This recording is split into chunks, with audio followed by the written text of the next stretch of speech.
Salaya, yes or not. Alors évidemment, vous savez très pertinemment que je ne suis pas un géopoliticien ni un membre de la Sorknout pour vous suggérer de venir le plus vite possible en Israël. Mais on va essayer de réfléchir au niveau évidemment spirituel, le rapport du juif à la terre, et pas simplement comme ça en l'air, c'est évidemment toujours lié à la paracha. C'est que la paracha vient de la racine lefarej, qui veut dire expliciter. Donc la paracha, cette façon que Moshe Rabbeinu a mis en place, cette conduite que Moshe Rabbeinu nous a demandé de réaliser, c'est-à-dire que alors, lire toute la Torah en l'espace de un an, ça veut dire que on va fragmenter la Torah en 52 parachutes, 52 types, 52 histoires, et chaque semaine aura son histoire. Alors c'est pas simplement qu'en fait ça nous permettra de finir au bout d'un an, comme tu pourras avoir tant et tant de pages à lire pour un examen, c'est qu'en fait il y a une corrélation entre la paracha et ta semaine, quelle que soit l'année, le siècle dans lequel tu vis.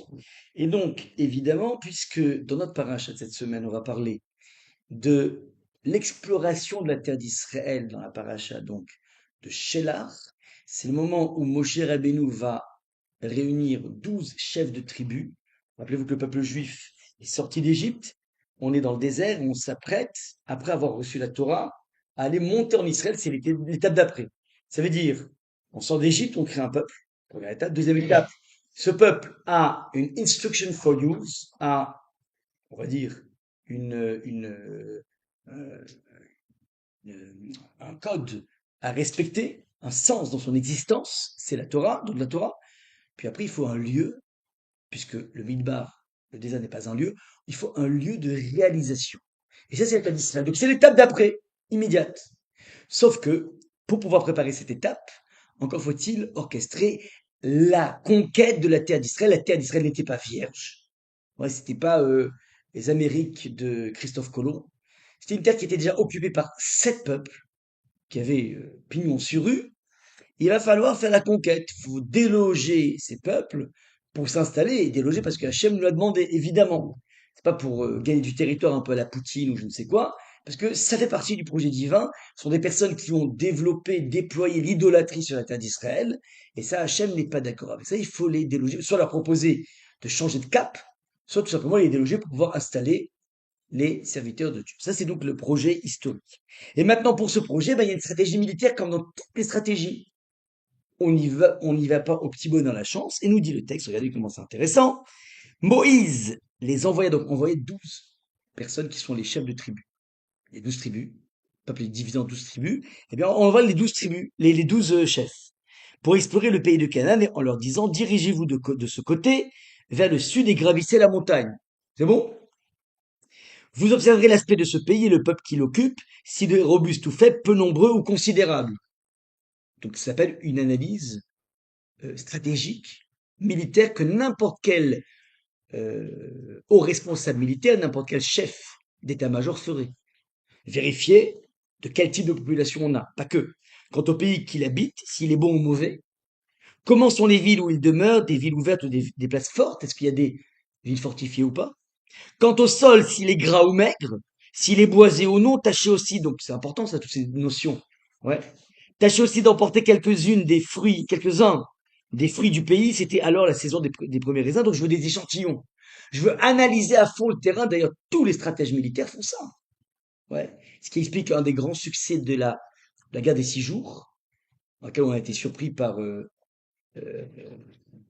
au moins 5 pays arabes nous sont tombés dessus, c'est qu'en fait, les Israéliens au préalable s'étaient renseignés sur les radars de détection, ouais, la protection donc de l'aviation égyptienne avait placé des radars pour savoir s'il y a des chasseurs israéliens qui risqueraient de passer, donc il y avait des radars de protection. Ils se sont rendus compte que ces radars ne captaient les avions que à partir de 50 mètres de hauteur et plus.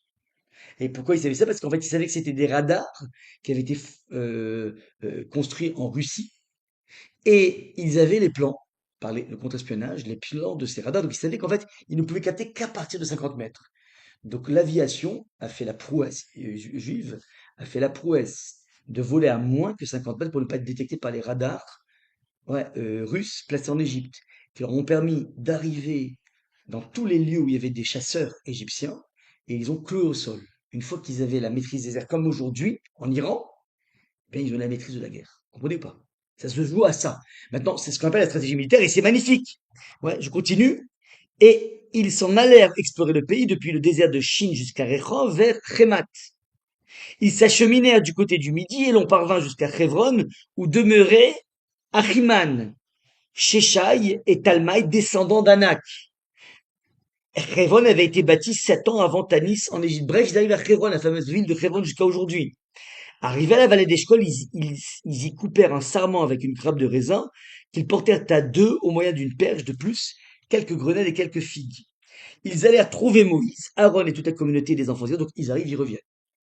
40 jours d'exploration. 40, c'est un chiffre important. Il y avait 40 ans dans le désert ensuite.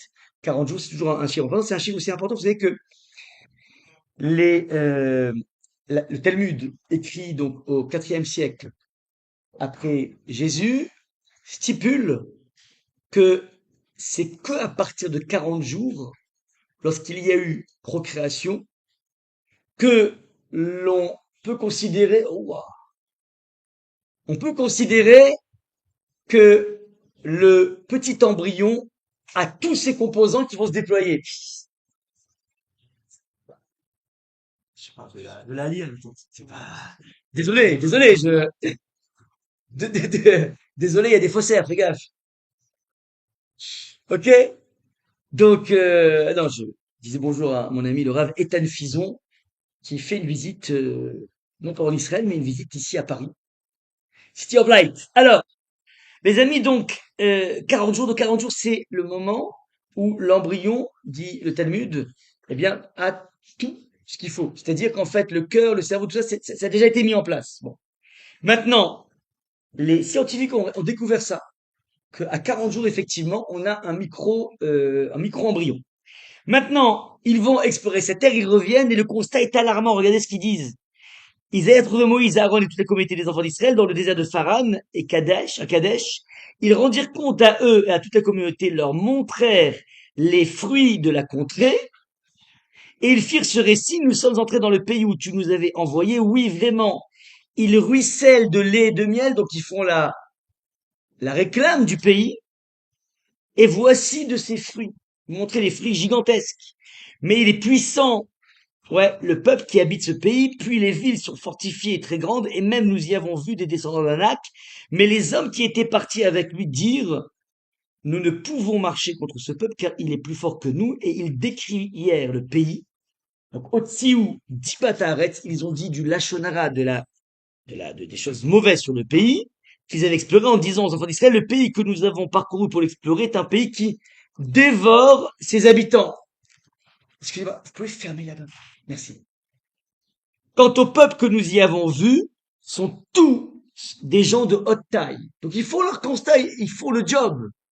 C'est un pays qui mange ses habitants parce qu'on dit le Midrash partout il passait. Ils voyaient des enterrements. Des enterrements avec des gens qui pleurent, avec des foules qui se réunissaient. Donc ils ont dit mais c'est un pays épidémique, c'est pas possible. Alors, donc maintenant, eux ils arrivent avec un constat alarmant. Or, l'étape d'après c'est d'aller là-bas. Le peuple juif est tout simplement sapé dans son moral, et nous dit le texte, alors toute la communauté se souleva en jetant des cris, et le peuple passa cette nuit-là à pleurer. Est-ce que vous savez ce qui s'est passé? Quand est-ce que c'était cette nuit-là en question? Quelqu'un sait? C'est pas la nuit de Shabbat, la nuit de Shabbat? Non, presque. La nuit de... Dans le mille, c'est la nuit du 9 av. Cet épisode s'est passé le 9 av, donc très simplement, ouais, ils sont partis le Rosh Chodesh Tammuz. Ils sont partis donc le premier jour du Tammuz, ils sont revenus au bout de 40 jours, ils sont partis le 29 Sivan. Au bout de 40 jours, ils arrivent le 9 Av.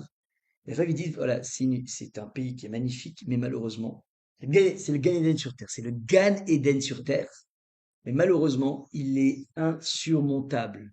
C'est un pays qui dévore ses habitants. C'est un pays qui est occupé par des gens hyper forts avec des forteresses de partout. Et donc, ouais, ça va pas le faire. En tout cas, ça va être très dur. Et là, le peuple juif se mit à pleurer. Et il a pleuré, et ses pleurs vont avoir une incidence punitive absolument atroce à travers les siècles. Ça se passe le 9 Av et Hachem voit ses pleurs et il s'énerve en se disant, c'est quand même bizarre, je les ai sauvés jusqu'à présent, ils pleurent finalement de façon gratuite comme un enfant qui pleure pour rien du tout. Mais puisqu'ils versent des larmes gratuites, je vais leur donner régulièrement des occasions durant les siècles, à travers les siècles, pour pleurer pour des bonnes raisons. Et quels sont ces moments-là qui sont absolument terribles? Ça va être d'abord la destruction du premier temple en moins 586 avant Jésus par Nabuchodonosor, qui va être le l'effet le plus atroce, l'événement le plus atroce que le peuple juif va vivre, puisqu'on était sur notre terre pépère avec le temple, avec la connexion avec Hachem, et à partir de ce moment-là, la Wi-Fi va être ultra limitée. Même si 70 ans après, on aura un deuxième temple, il sera aussi détruit comme par hasard 400, 420 ans après, par Titus, qui amène les armées de Rome. Et donc là, encore une fois, on va passer en déportation. Et on ne va avoir dans cette date-là que des soubresauts épiphénoménaux de ce drame, cette tragédie initiale. On aura sans arrêt des piqûres de rappel terribles. Vous en voulez des piqûres de rappel pour vous dire qu'est-ce qui s'est passé ce jour-là? Et c'est très simple. En 1492, décret d'expulsion des Juifs d'Espagne, qui va d'ailleurs couler l'Espagne jusqu'à aujourd'hui. L'Espagne était la puissance économique la plus belle. Ils ont chassé leurs Juifs. Ils vont tout simplement embrasser une vie de déclin économique. Ce jour-là, c'était aussi un 9 Av. Et les Juifs vont quitter l'Espagne. Un jour de 9 Av, il y avait parmi les personnes qui quittent l'Espagne un très grand maître, qui avait été ministre des Finances de Sa Majesté en Espagne, qui était en même temps un des plus grands maîtres de la Torah, le plus grand maître de la Torah de l'époque, le plus grand rabbin, le plus grand financier. Alors, ensuite, il va se réfugier en Portugal, et il va devenir ministre des Finances aussi au Portugal. Bref, c'était un très grand géant, et cette personne qui était le plus grand maître de la génération va décréter qu'il y a un tel moral des troupes affaibli, les Juifs sont tellement déprimés, ils sont tellement abattus, qu'il va autoriser, chose complètement inédite, à utiliser des instruments de musique pour partir en musique. Or, vous savez pertinemment que le jour du tireur, on n'écoute pas la musique, normalement même depuis le 17 Tammuz. Mais lui a dit, si on n'écoute pas la musique, on meurt, on se tire une balle. Donc si c'est pour se sauver, on peut même, le jour de Tchevav, écouter la musique, ce qu'il va mettre en place. Ça, c'est le 9 Av en 1492. Et vous allez voir à travers les siècles en permanence des piqûres atroces de rappel. Vous avez par exemple, ouais, l'ascension de Hitler au pouvoir en 1933. Ça tombe malheureusement aussi un Tisha B'Av.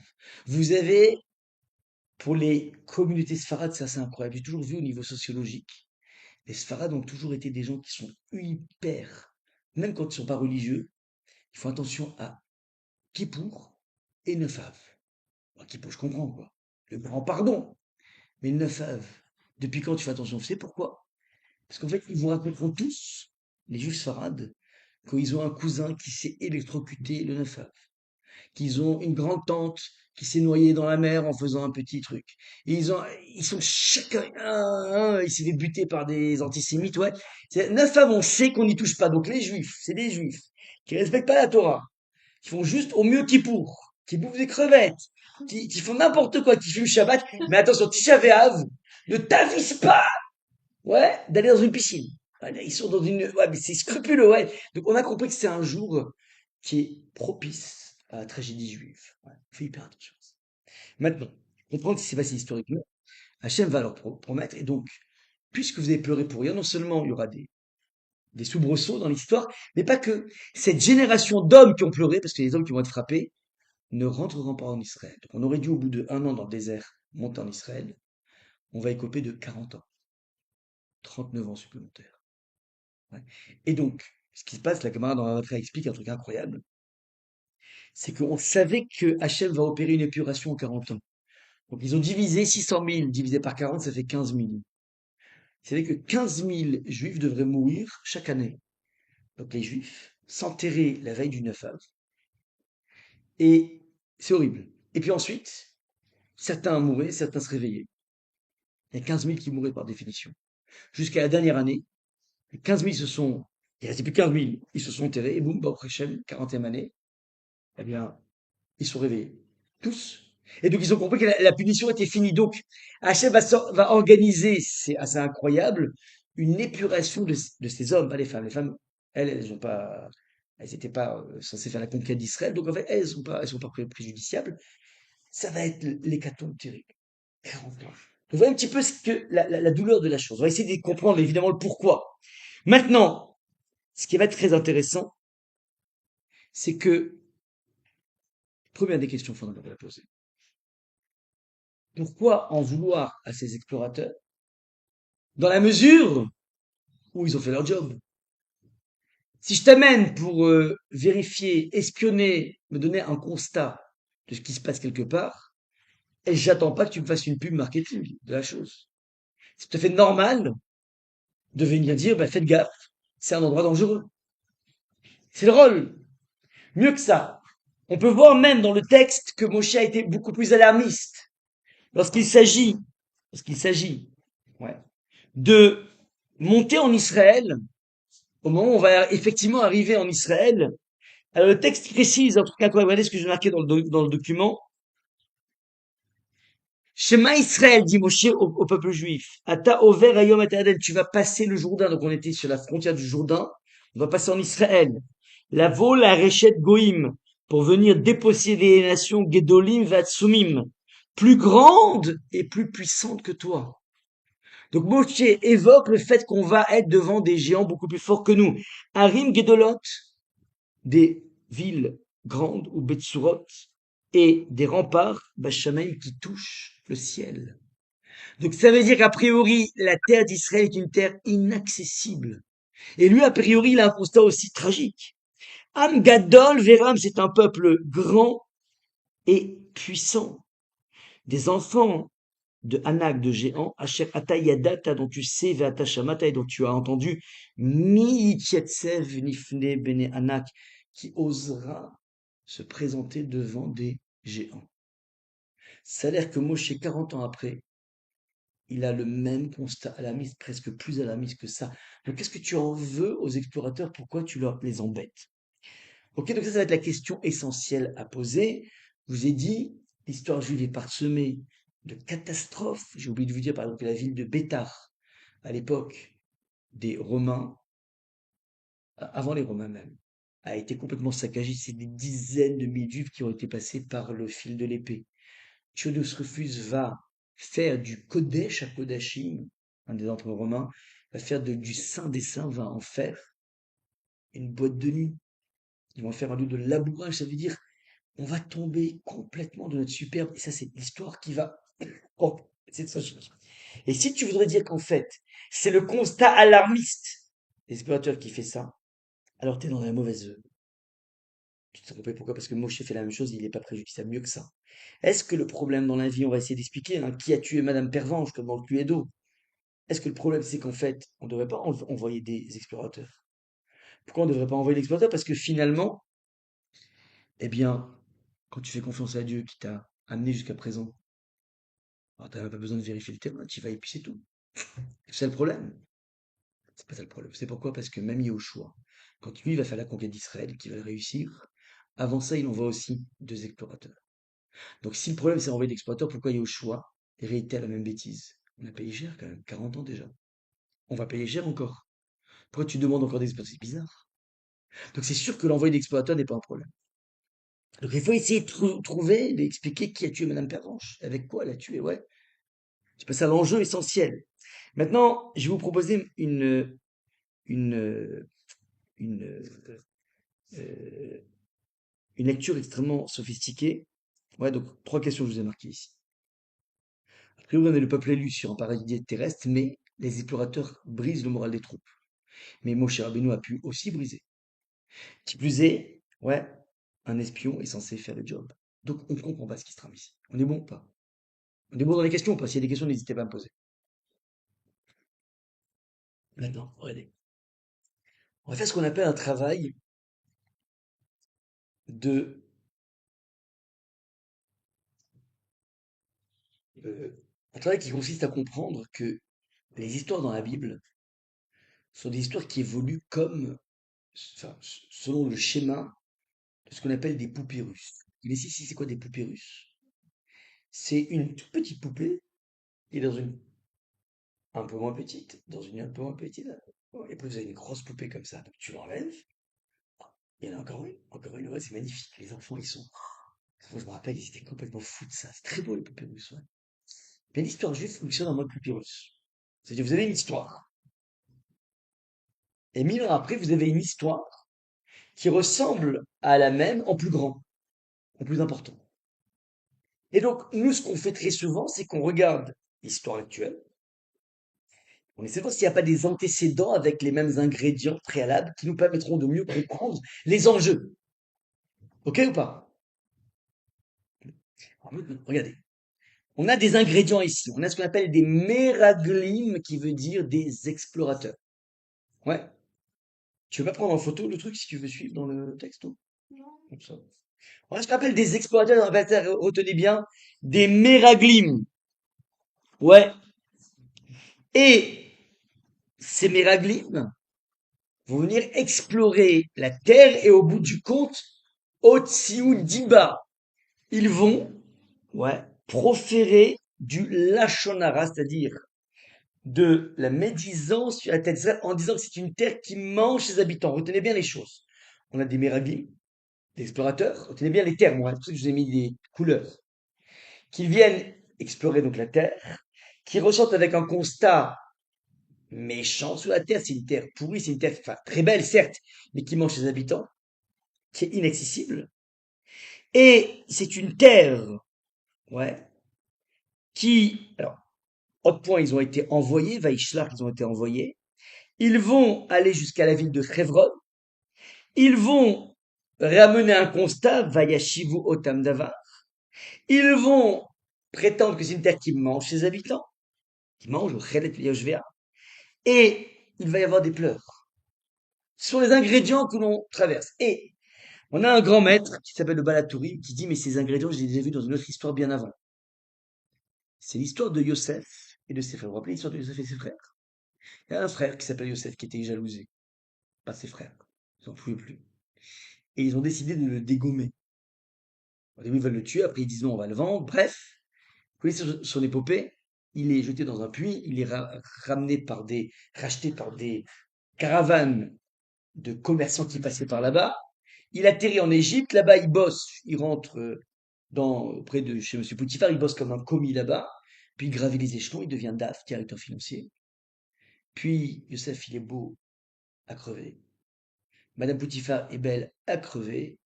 Et Madame Poutifar commence à provoquer Youssef. Youssef est une personne très morale. Et le problème, c'est qu'en fait, elle va user d'un goutte à goutte, un petit peu comme l'homéopathie au fur et à mesure. Et donc, c'est pas l'espace d'une drague d'un 31 décembre. Ouais. 5, 4, ah non, c'est pas ça. C'est une drague qui va durer 3 fois par jour pendant un an. Et Hmm. un an. Un an de drague. Allez, C'est bien fait. c'est bon, exactement. Maintenant, le truc, c'est que Youssef, il est plus sans ses parents. Et elle voit qu'elle n'arrive pas à le faire craquer. C'est normalement n'importe quelle personne devrait craquer. Elle est superbe, elle est plein de fric. Donc ça veut dire ça devrait l'intéresser. Lui, c'est un esclave. Enfin, esclave, ça veut dire c'est juste un directeur financier. Et puis, elle est à deux doigts de le faire craquer. Ouais. Elle se jette sur lui et là, boum, extraordinaire, il a une résistance. Il a une vision de son père qui vient le bloquer. Et donc il résiste. Et comme il résiste, elle décide de l'accuser. Balance ton porc bien avant aujourd'hui, alors qu'il a rien fait le pauvre. Et il essaie de s'en aller. Elle lui arrache sa tunique. Et elle vient amener comme pièce sa conviction. Regardez la preuve qu'il voulait me violer. Il a même laissé sa tunique. Ouais, son débardeur. Il est chopé. Et à l'époque, c'était très dur. Prison à vie.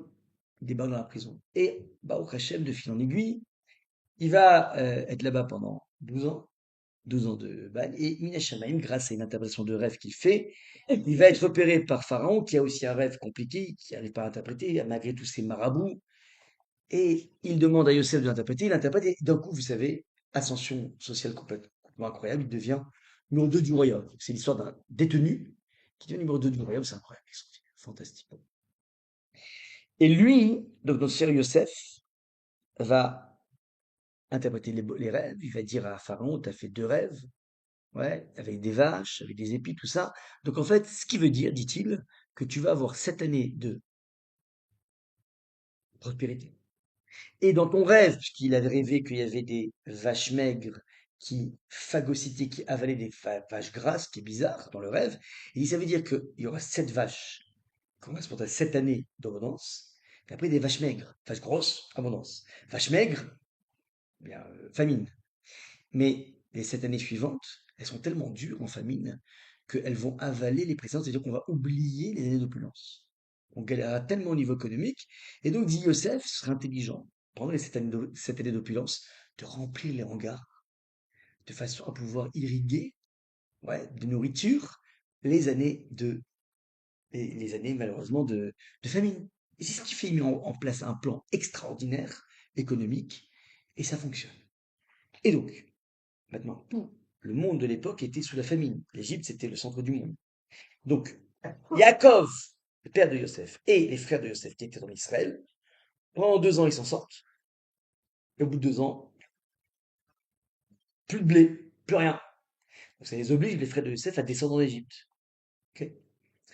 Ils descendent en Égypte pour venir acheter, avec leur argent, du blé et de quoi manger pour le ramener. Maintenant, ils débarquent et ils se disent, on est quand même 10 frères, ils avaient laissé Binyamin, donc il y a 12 frères en tout.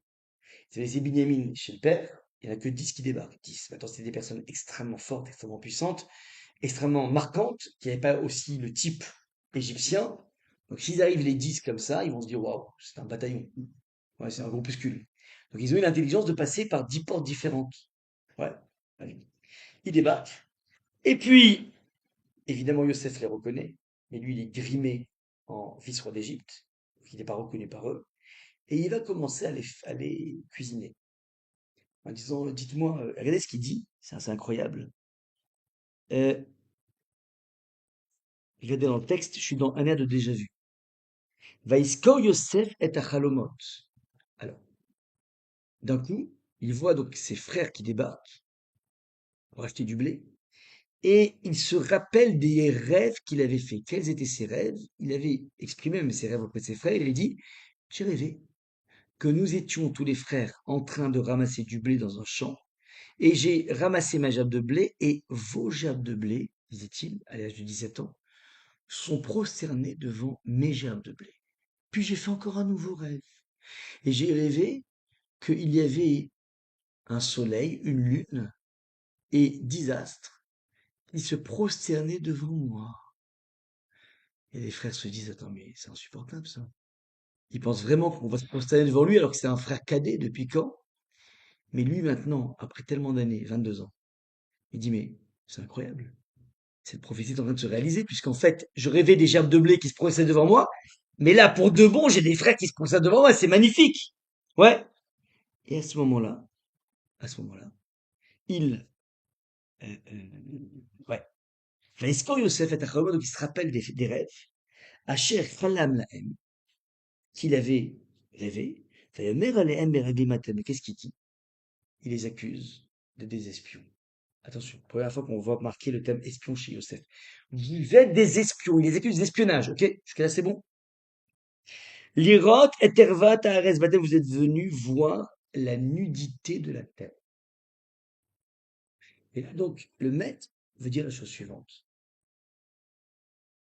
Le Balatori lui dit la chose suivante. Il y a ici une sorte de préfiguration de l'épisode des Méraglimes qui va se passer à l'époque de Moshe, c'est-à-dire au moins 1000 ans après. Attends, qu'est-ce que je dis? N'importe quoi. L'histoire des Méraglimes, c'est Yosef, donc on va dire non. On va dire 410 ans après. 410 ans après, on a la sortie d'Égypte. Donc, il y a l'histoire des explorateurs, des espions, qui est 400 ans après, et là, en amont, 400 ans avant, on a Yosef, qui accuse ses frères d'explorateurs. Bon. C'est intéressant, les frères étaient au nombre de 10, il y a 12 frères en tout, t'as raison, ouais, très juste. Et on aura aussi 12 explorateurs. Sauf que, attention, parmi les 12, 10 ont fauté, dont ont été impeccables. Deux, comme Yahushua et Caleb Ben Yefouné, eux n'ont pas dit des Enfin, on va dire des choses méchantes sur la terre. Il dit non, mais c'est pas grave, on va y aller, on va y aller. Donc en fait, les vrais fauteurs, c'est 10. C'est intéressant, faites hyper attention. On a 10 frères de Yosef qui se présentent devant Yosef, qui sont traités d'explorateurs. On va voir effectivement, historiquement, 400 ans après, des explorateurs, ouais, qui sont au nombre de 10. Maintenant, ces explorateurs ont été choisis parmi les tribus comme étant les chefs de tribus. Et on avait, si vous voulez, les fameuses tribus qui étaient représentées à l'époque. Les frères de Yosef, ce sont les chefs, enfin, ce sont les débuts de la tribu. Donc, on a un premier parallèle ici. Meraglim, Meraglim, explorateur, enfin, espion, espion. Et 10-10. Ok? Bon.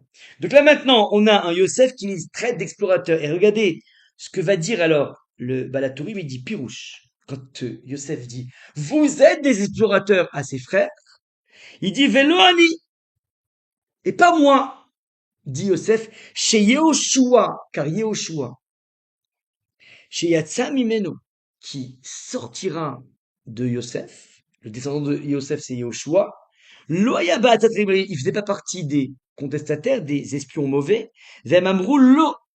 Maintenant, Yosef est en train de dire, vous savez quoi? Moi, je porte en moi le gène de celui qui va émerger. Et les frères vont lui répondre, Lo ayu avadecha meraglim. Désolé. Les frères vont lui répondre, nous ne sommes pas des explorateurs. Pirouche, Yehuda. Donc c'est Yehuda qui va répondre. En fait, il y avait deux interlocuteurs. Un combat entre deux chefs, Yehuda et Yosef. Yosef dit, vous êtes des explorateurs. Sous-entendu, vous et pas moi, parce que mon aïeul, pas mon aïeul, mon descendant s'appellera Yehoshua. Et Yehoshua, lui, il va résister. Et Yehuda lui répond. Yehuda, donc, qui est le chef un petit peu de tous les frères. Il lui dit, regardez comment c'est. Lo ayu avdecha bereglim pirouche, Yehuda eshivo ki aya rosh amedabrim. Lui, c'était le chef des interlocuteurs. Gam mimeni yatsa Kalev, shelo yabatzat. Je lui dis, mais moi aussi, Yehuda, mon descendant s'appelle Kalev, et Kalev n'a pas fauté. Donc il y a ici quelque chose qui est en train de se jouer dans un combat entre Yehuda et Kalev. Chacun s'accuse mutuellement d'être un espion. Maintenant, cet combat-là va se déployer à travers les siècles avec carrément tous ces 10 explorateurs. Vous comprenez que c'est les mêmes choses qui sont en train de se mettre en place. Et maintenant, regardez comment c'est magnifique. Vous connaissez le concept de la gamatria? Ouais. C'est la valeur numérique. Eh bien, le Balatourim dit la chose suivante. Loayou, donc lorsque les frères rétorquent à Yosef, nous ne sommes pas des explorateurs, Loayou, c'est la même valeur numérique que Kalev. C'est un truc de fou. Donc, et il y a un message subliminal qui est en train de se passer ici, c'est qu'en fait, nous ne sommes pas des explorateurs. Jusque-là sont les données. Maintenant, on va pousser encore plus loin le parallèle, et après on va essayer de comprendre ce qui se trame ici, et voir comment ça nous concerne. Ok? Pour l'instant, je vous transporte dans un univers extrêmement sophistiqué, et après on fera le passage chez. Ok? Maintenant, regardez dans le texte ici. Le Shar Gilgulim. Le Shar Gilgulim, c'est un livre qui a été écrit, enfin, qui vient de Harizal. Le Harizal, c'est le maître de la Kabbalah. On va rentrer encore plus profond en sophistication. Lui va essayer de montrer le nombre de parallèles qui existent entre l'histoire des frères de Yosef et l'histoire des explorateurs. Regardez bien dans le texte. Je vais donner des codes de couleurs qui vont être hyper utiles. Regardez les codes de couleurs qui sont marqués ici. Dans le Charagilgulim, dans la partie qui concerne le Charagilgulim, je vous ai marqué ici, lorsque Yaakov, le père de Yosef, va envoyer Yosef aller s'enquérir, savoir qu'est-ce qui se passe avec Yosef, avec les frères de Yosef. Je vous explique.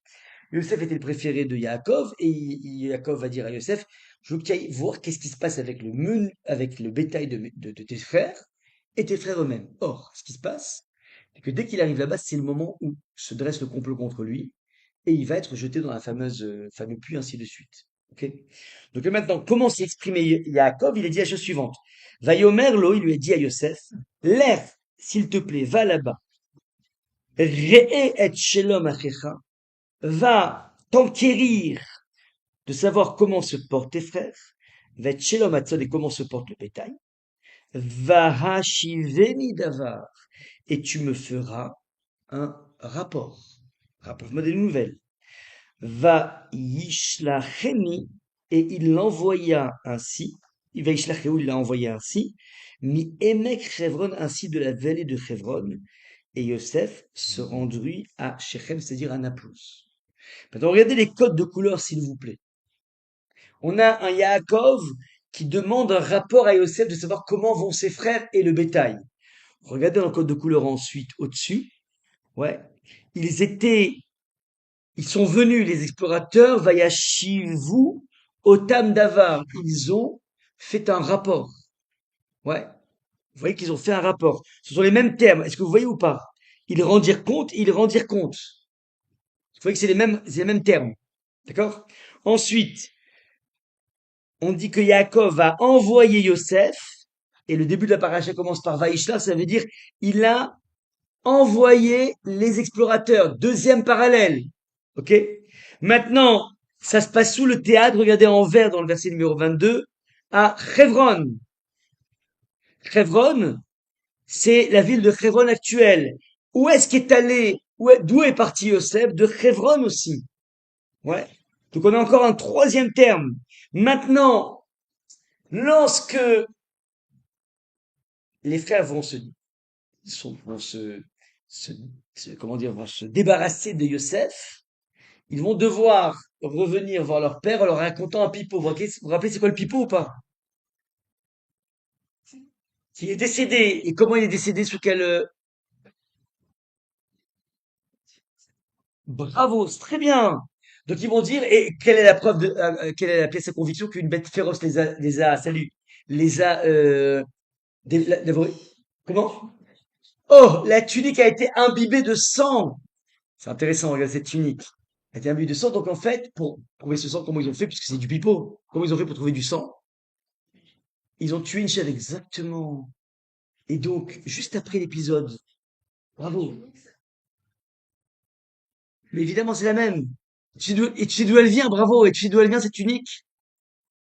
C'est la tunique que Yaakov avait donnée en cadeau à son fils. Il a créé des préférences. Et d'où elle venait cette tunique de Yaakov, qui a donné une sorte de cadeau à son fils? C'est d'où elle venait. C'est la première sape de l'histoire. C'est la tunique de Adam Arishon, qui a été héritée de père en fils, jusqu'à Abraham à Yitzhak, Yitzhak à Yaakov et Yaakov à Yosef. De son vivant, et a donné the big héritage à Yosef. Comprenez la jalousie des frères, ouais. Maintenant, une petite parenthèse très intéressante qui est relevée par Foreman. Il dit, donc ils ont tué cette chèvre pour avoir du sang, évidemment. Faire croire qu'il a été déchiqueté par une bête. L'épisode juste après de la vente de Yosef, c'est Vayered Yehuda, Yehuda est descendu. Et l'histoire de Yehuda, c'est qu'il va aller voir une prostituée qui n'est pas autre que ça, Bru. C'était déguisé en prostituée. Et au moment de payer l'acte, ah ben zut, j'ai pas mon portefeuille. Traduction, il dit, il faut que tu me donnes une chèvre. C'est l'acte, paiement de l'acte de prostitution. Il dit, ah ben zut, j'ai oublié mon portefeuille, j'ai pas de chèvre. Tu sais pourquoi il n'y a pas de chèvre? Ben, évidemment, il l'a égorgé pour immaculer. Donc, tout est lié, c'est des histoires qui sont imbriquées l'une avec l'autre. Ouais. Donc maintenant, je ferme cette parenthèse et je reprends. Vas-y, Viva. Euh, Vu que elle est quand même porteuse d'une histoire générationnelle très très haute, quand elle est détruite par les frères pour atteindre leur Joseph, est-ce qu'il y a une portée encore plus importante vu que c'est cette tunique et pas un habit lambda? Waouh, oh là là. Là, tu soulèves un point transgénérationnel qui fait très mal. Mais comme tu es psychologue, je vais être obligé de te répondre à cette question. J'aurais préféré éviter, mais j'ai pas le choix. Ouais, la Torah, il faut pas avoir peur. Alors, regarde. D'abord, ils vont pas la massacrer. Ils vont juste l'imbiber de sang. Maintenant, il y a un texte contemporain. C'est contemporain, c'est du XXe siècle. Ouais. Qui est écrit par un Rav qui s'appelle Rav Elchanan Wasserman. Le recueil s'appelle Kovetz Mamarim. Eh bien, lui, il dit, alors lui, il est mort en 33. Pardon, Mechila, je m'excuse, autant pour moi. Il est mort avec toutes ses yeshivas en 42. C'est le plus grand maître de sa génération. Et il a écrit un livre, donc il était contemporain de la montée du nazisme. Et il a écrit un livre qui dit la chose suivante, qui dit que Loulé des Mistafina, j'ose pas le dire, j'ai peur de le dire, mais je vais le dire quand même. Je le dis en tremblant de mes lèvres. Il dit que il y a eu une accusation qui revient aujourd'hui. Vous avez vu la meuf, cette pourriture dans le métro de New York, les Juifs Mange des enfants. mangent des enfants. C'est une vieille accusation qui date plus que du Moyen Âge. Et l'autre accusation qui consiste à dire qu'on prend des enfants non juifs, on les égorge, on récupère le sang, on fait des matzot avec. Mais c'est pas ce rite, ouais, vaudou, qui est en fait un rite juif, ouais, d'accord? Donc on fait ça depuis la nuit des temps, on nous accuse d'aller tuer des non-juifs, et il y a eu des pogroms colossaux, hein, vous rigolez, mais des pogroms colossaux qui se sont abattus sur le peuple juif, parce que dès qu'il y avait un enfant qui disparaissait, on était sûr que c'était un juif qui l'avait tué pour récupérer son sang, enfin des matzot, ouais, bref, du délire, mais du délire qui a marché, il y avait la fameuse, vous vous rappelez, la rumeur d'Orléans. Ouais, on croyait qu'il y avait un commerçant juif qui, lorsque les femmes allaient se changer dans la cabine des sièges, c'était un commerçant juif de fringues féminines, et lorsque, la rumeur d'Orléans, ça s'appelle, et lorsque les femmes, il y avait des femmes qui disparaissaient, en fait, il y avait une trappe dans le truc de cul de change, et il y avait tout un marché de traite des femmes, qui est organisé par un juif. Alors après, ils se sont rendus compte que c'était du pipeau. Bref.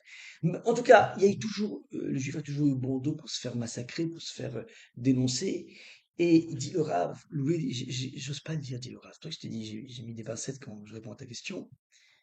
Il dit, mais si historiquement, on a accusé les juifs de tuer des non-juifs en prenant le sang, on est peut-être en train de payer l'acte immonde que les frères ont fait, d'immaculer la tunique en prenant du sang et faire croire au papa. Il dit, si ça se trouve, on est en train de payer ça. Parce que Yosef était le plus grand, enfin, le frère le plus grand, le plus haut, le plus spirituel, et il se fait en permanence talonner, il se fait en permanence persécuter par des frères qui sont moins grands que lui. Avec un type d'accusation, il dit, c'est ce rapport-là de, entre guillemets, de responsabilité spirituelle que porte le peuple juif d'être le frère aîné de l'humanité, et qui se fait malheureusement accuser à travers les siècles par cette même humanité. Donc il dit c'est un parallèle, et donc il dit si ça se trouve, on paye ce qui s'est passé historiquement. Donc c'est une histoire qui est enchevêtrée. Maintenant, Rabotaille, regardez comment c'est assez incroyable. Donc maintenant, je reprends tous les ingrédients qu'on a ici dans ce mécanisme de poupée russe. On a donc un père qui demande je veux un rapport et des méraglim qui demandent, amènent un rapport. On a un père qui envoie son fils, on a Moshe qui envoie des explorateurs. On a un lieu géographique qui s'appelle Hebron, qui est le même Hebron, aussi bien pour Yosef d'où il part, que des explorateurs où ils arrivent.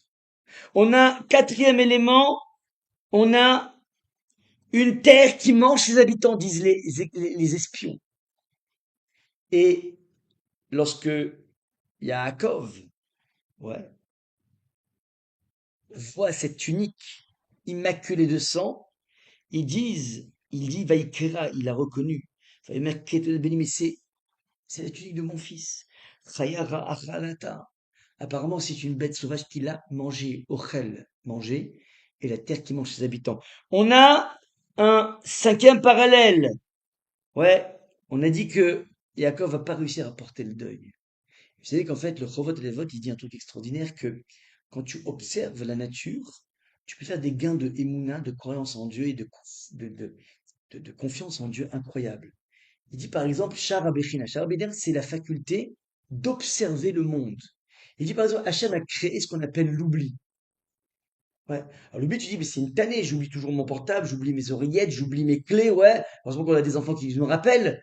Mais il dit, le Chovot et Levot, que c'est un truc extraordinaire, l'oubli. Parce qu'en fait, quand une personne est abattue par le décès d'un proche, alors il rentre dans une phase qui s'appelle la Avelut. La Avelut, ça veut dire le deuil.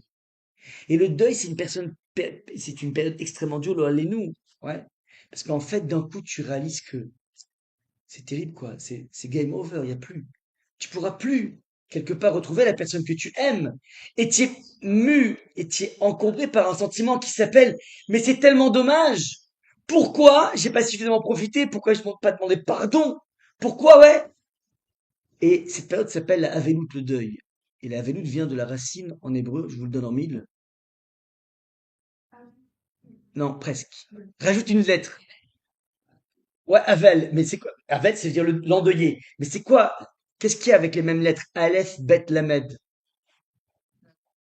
Non, non, dans le même ordre, comment? Avel, non, Avel, c'est aval. C'est quoi aval?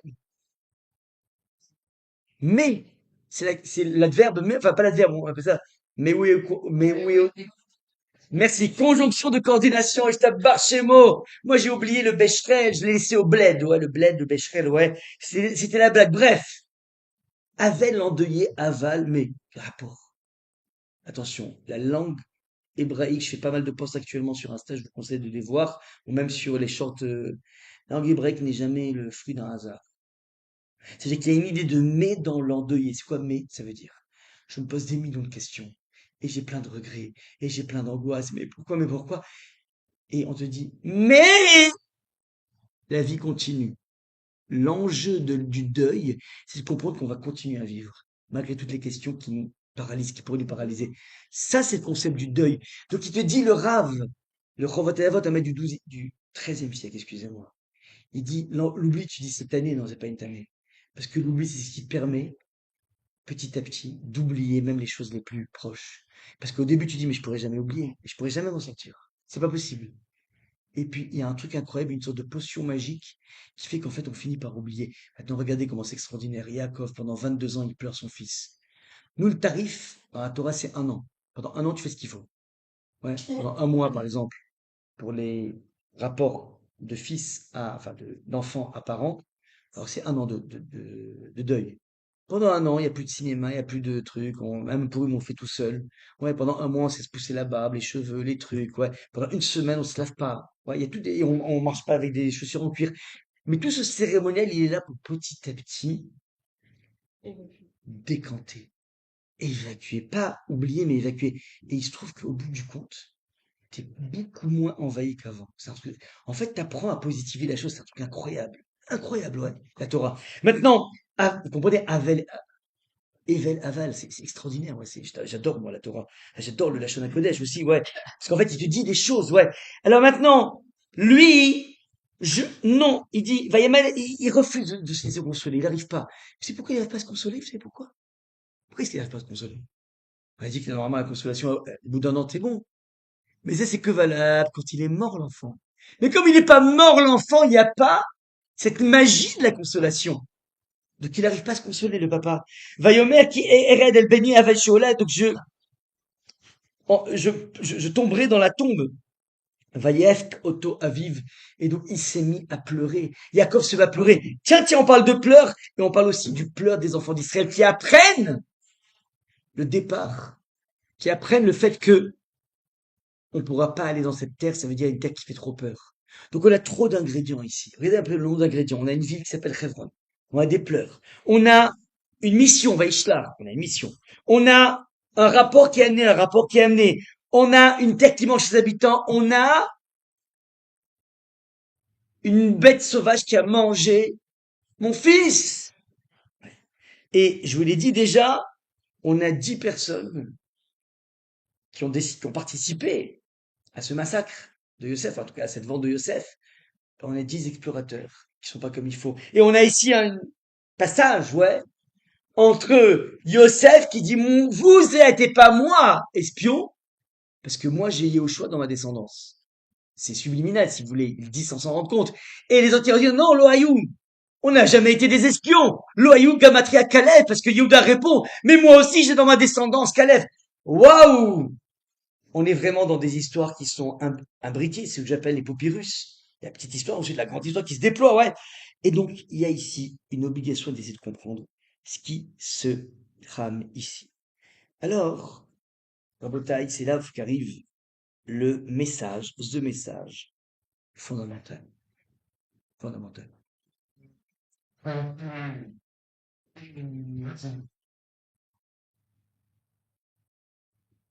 Je vais prendre, si vous voulez, un terme qui est utilisé en jaune dans le texte. On a dit qu'en fait, ouais, Yaakov demande de ramener un rapport. Excusez-moi, c'est pas ce texte que je voulais amener. C'est qu'en fait, Yosef, je ne vais pas marquer ici, tout a commencé à jouer des frères parce qu'en fait, le père Gad est plus le frère, mais qui plus est, Yosef joue le rôle du Agnan. du premier de la classe, comment on appelle ça, celui qui rapporte les choses, du mouchard, ouais, Ouais. du, Car- la poucave, ouais. Il racontait à son père que ses frères faisaient des choses qui n'étaient pas tout à fait selon la halakha. Et le texte là-bas s'exprime en disant Otsiou Diba, Motsi Diba. Il proférait du lachonara, de la médisance sur ses frères. Ok. Et là, ici, on dit que les explorateurs ont dit du lachonara sur la terre d'Israël. Diba, c'est le terme Diba. Retenez bien Diba. Maintenant, regardez comment c'est extraordinaire. Le Stapler, c'est un grand maître contemporain, enfin, vraiment au XXe siècle, quoi. Il dit que le Talmud considère que Motsi Diba Kessil, retenez cette expression, Motsi Diba, celui qui sort du lachonara, c'est-à-dire, je rappelle, c'est quoi le lachonara? C'est dire quelque chose de méchant sur quelqu'un, mais qui est vrai. Ok. Par exemple, si je dis Max, mais alors il est bête comme ses pieds, si c'est vrai, ça s'appelle du lachonara.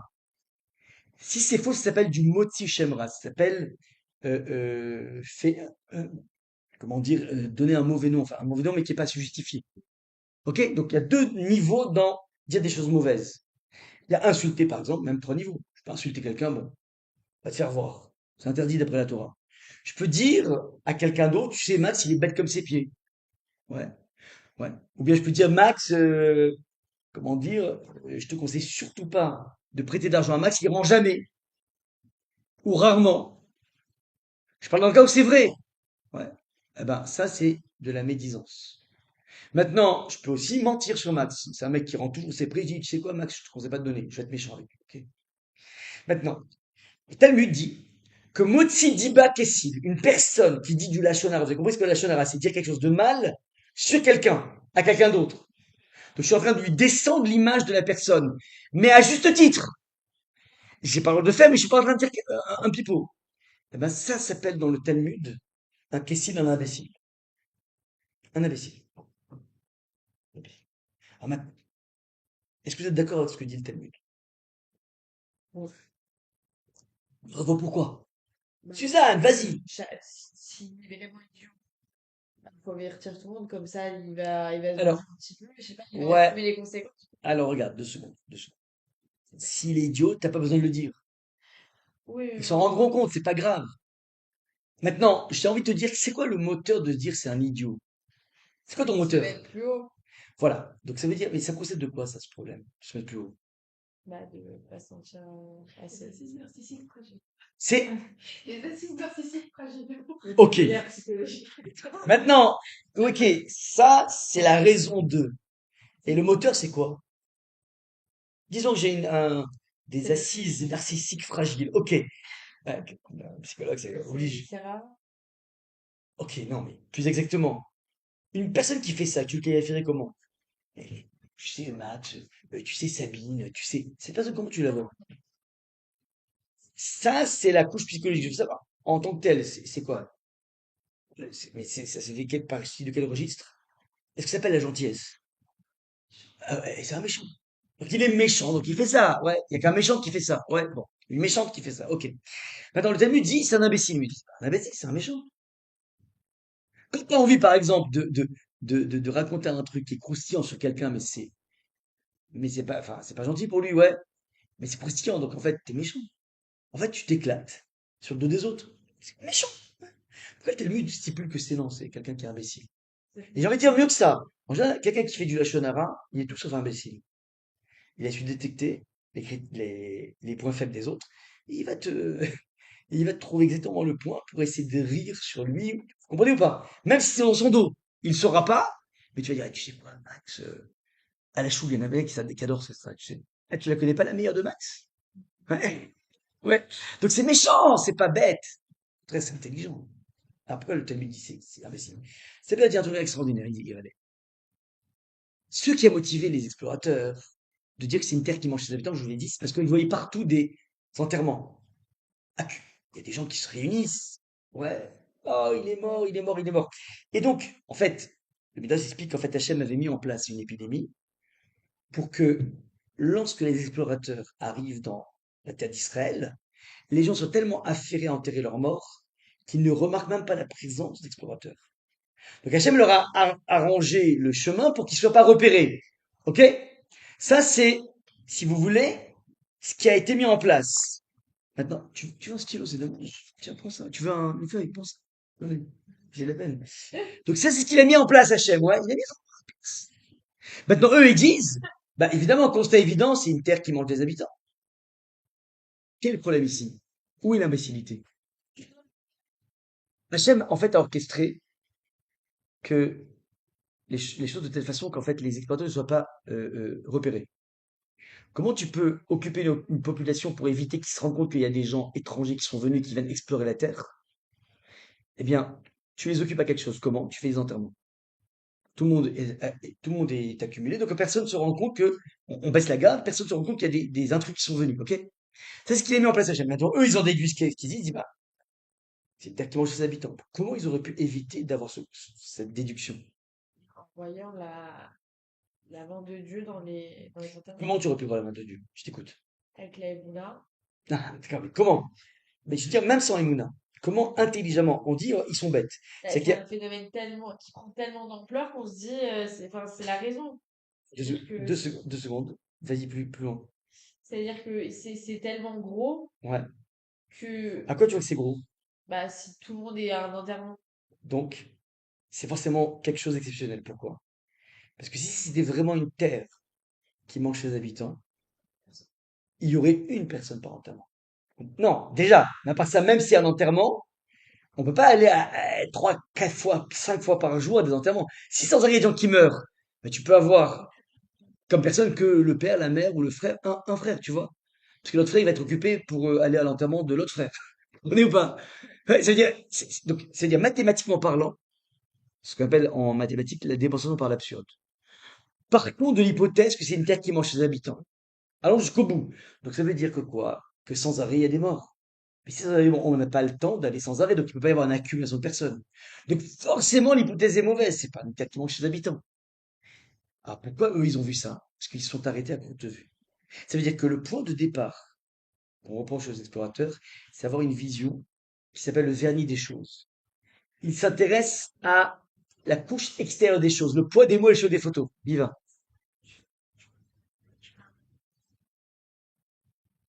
C'est ça que je parle. C'est ça que le Talmud vient dire que Motsi Diba Kessil, celui qui sort à la Shonara, c'est un abruti. Pourquoi? Parce qu'en fait, tu t'arrêtes à la couche extérieure. Max, tu dis, oh putain, mais quelle grosse barre ce Max. T'as peut-être pas tort, mais tu sais, mais qu'est-ce qu'il y a derrière? Il est né dans un foyer où dans lequel il y a des gens comme ça. Dès la maternelle, un jour il est rentré de la maison et dit, eh, papa, moi toi, ta gomme. J'ai prêté à un copain. T'as prêté une gomme à un copain? Mais t'es malade! Mais tu commences comme ça, on va te bouffer le bras, mais la première fois que pour que je te vois comme ça, je te punis pendant 2 jours, t'iras pas. On se calme là. L'enfant, il entend ça. Il a compris en fait que c'est complètement interdit de prêter à quelqu'un. Maintenant, tu le revois 20 ans après, mais quelle grosse barre! On appelle à l'aide pour monter la souka, comme par hasard, il y a toujours un prétexte. Je dis, mais c'est une grosse barre. Ouais, mais tu connais pas ce qui se passe. En fait, c'est quoi le problème du Lachonara? C'est qu'en fait, à part que c'est méchant, évidemment que c'est méchant, mais en plus, c'est bête. C'est ça que veut dire le Talmud. Le Talmud te dit jamais des choses évidentes. Ouais, ah, c'est méchant de dire du Lachon arabe, mais ça, va voir les contes de Perrault pour dire ça. Pas besoin du Talmud. Le Talmud va dire non, il y a une autre couche que tu connais pas. Le pan.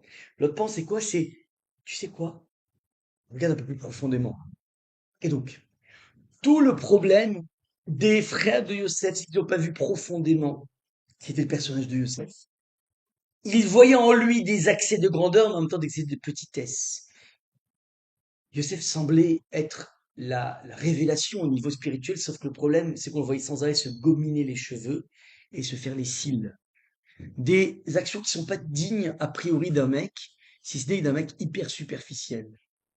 Et ce qu'il comprenait pas, c'est qu'en fait, dans sa façon de se gominer les cheveux, il était en train de travailler avec l'esthétique. Et l'esthétique, j'ai déjà fait un cours ici, en fait, est la voie rêvée pour comprendre le mécanisme de la Emouna. Il y a un lien évident entre la beauté et la spiritualité.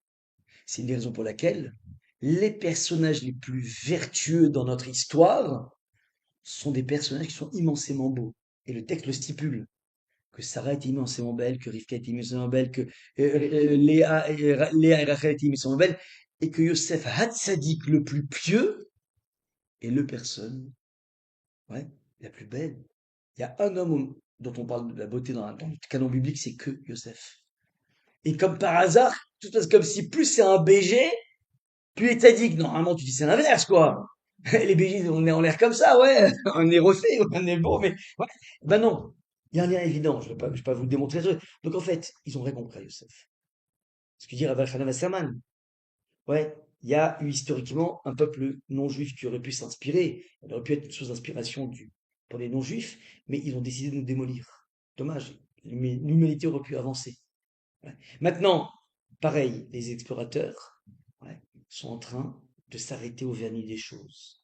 Et maintenant, Akash Borgo va envoyer une méga punition qui est complètement disproportionnée. Pourquoi? Parce qu'en fait, si dans la vie, tu n'arrives pas à profiter de la prophétie évidente d'Hachem, qui clarifie les choses, alors je vais t'enlever le temple. Le temple, c'était un petit peu le phare de ton existence, ce qui éclaire tes pas.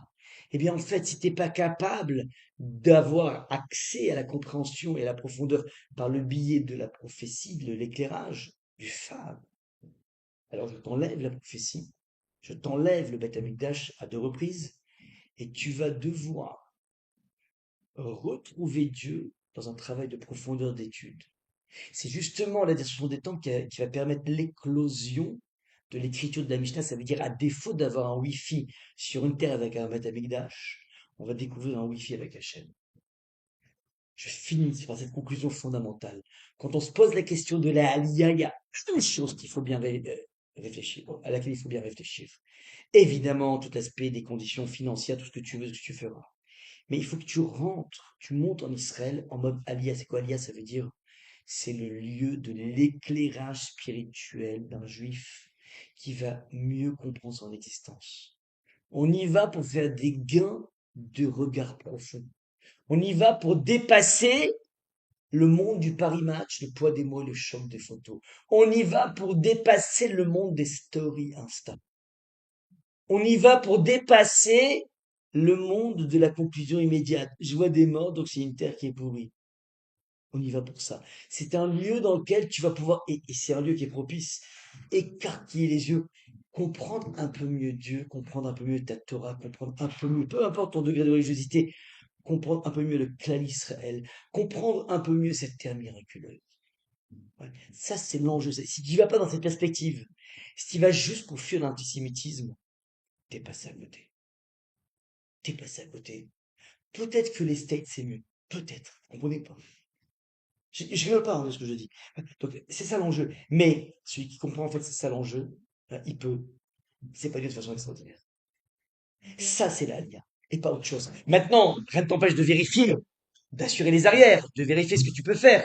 Ils sont en train de faire des ponts en or aux médecins. Hier, j'ai vu ça, 400 000 shekels par médecin qui vient en Israël.